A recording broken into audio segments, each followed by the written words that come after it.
Today's tropical weather update is brought to you by State Insurance Company Limited. Live in a better state of mind.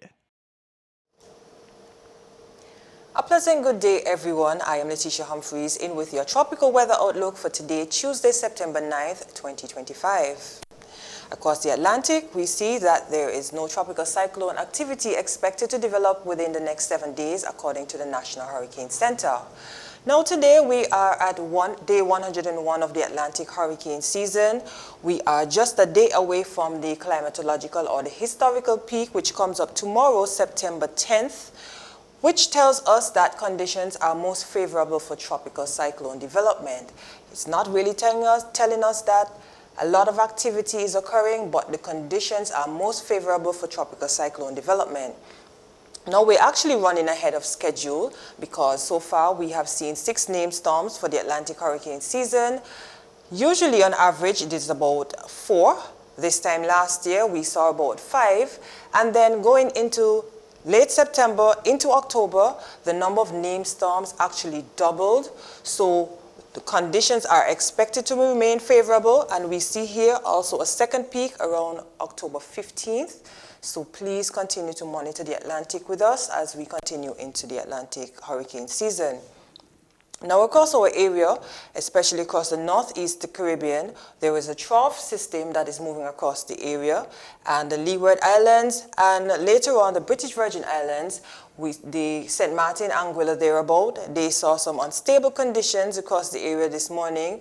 They had a bit of thunderstorm activity, but for us here across Antigua and Barbuda, conditions were more on the settled side. We did see a few showers passing across, but not significant shower activity.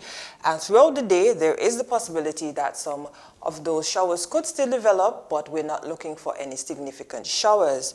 Now here we have a tropical wave, which was formerly AL91. Not really much activity associated with it at this time, expected to move across late tomorrow into Thursday, which could slightly increase the chance of showers for us, but however, we're still not anticipating any significant shower activity associated with this tropical wave. Another tropical wave further behind in the main development region, not showing any signs of any tropical cyclone development at this time, but of course, we will continue to monitor them as they progress from east to west across the Atlantic. Now, surrounding those systems and what is causing them to struggle quite a lot is a lot of dry air, that Saharan dust moving across. Here we have our first tropical wave, the second tropical wave. Although there's a little bit more moisture associated with it, all of it is surrounded by a lot of dry air. We're here in the Eastern Caribbean, that trough system that I mentioned for us earlier this morning. You see the moisture associated with it, but some dry air is expected to move across our area over the next couple of days.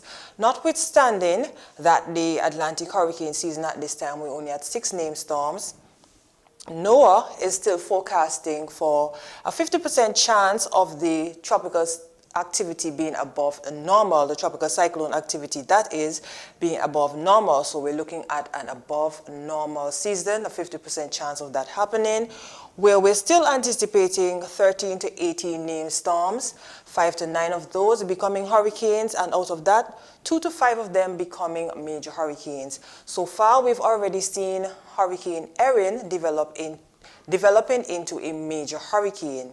So what is causing the lull in the activity in the Atlantic at this time? The sea surface temperatures are quite favorable, but I pointed out the dry air, and also there is some relatively strong wind shear activity that is causing these systems to not be able to develop as rapidly as we would have anticipated. However, historically, it shows that going late into September, into October, we could see a further increase in the number of systems developing. So now here we would have seen Fernand being our last system.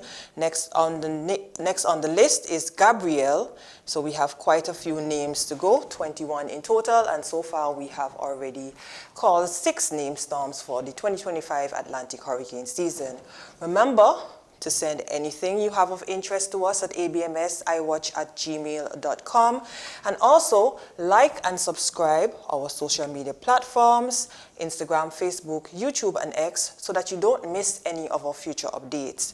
Our hotline locally 463-4638, and you can capture any of our forecasts, weather, or any updates that we have on antiguamet.com. So of course, continue to monitor with us and stay ready as we continue into the 2025 Atlantic hurricane season. Enjoy your day. Today's tropical weather update has been brought to you by State Insurance Company Limited. Live in a better state of mind.